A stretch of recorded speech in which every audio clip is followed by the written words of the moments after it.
Jaryd Atadero. On the 2nd of October 1999 at around 11:30 in the morning, two men came across a very young boy while fishing at a campsite on the Big South Trail, which is a part of the Arapaho and Roosevelt National Forest in Colorado. And while running into a lone child in the middle of nowhere is cause for concern, the two fishermen saw a group of hikers about 80 to 90 feet ahead. They figured that the child was a part of that group since after a brief conversation, the child ran off toward the group they saw. This child was 3-year-old Jaryd Atadero, and this was the last time anyone would ever see him again. To understand how a 3-year-old even ended up in that situation, we have to take a step back and examine the life of his father, Alan Atadero. Alan was a divorced, single father who was taking care of his two children, the 3-year-old son Jaryd and a 6-year-old daughter Jocelyn. Earlier that year, Alan had become deeply involved with a local religious organization known as the Christian Singles Network Group.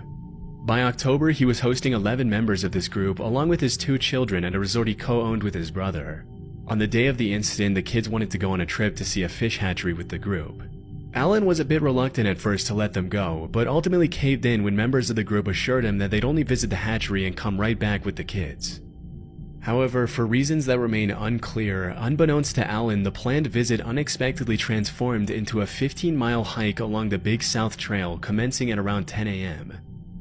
Taking two young kids on a lengthy hike without their father's permission, this was mistake number one.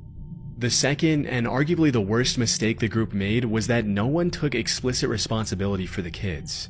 Everyone just assumed that someone else was looking after Jaryd and Jocelyn, when in reality no one was. To make matters worse, the hikers had split into two groups, those walking faster and those lagging behind. This separation made it nearly impossible to keep track of the kids' whereabouts. About an hour and a half into the hike,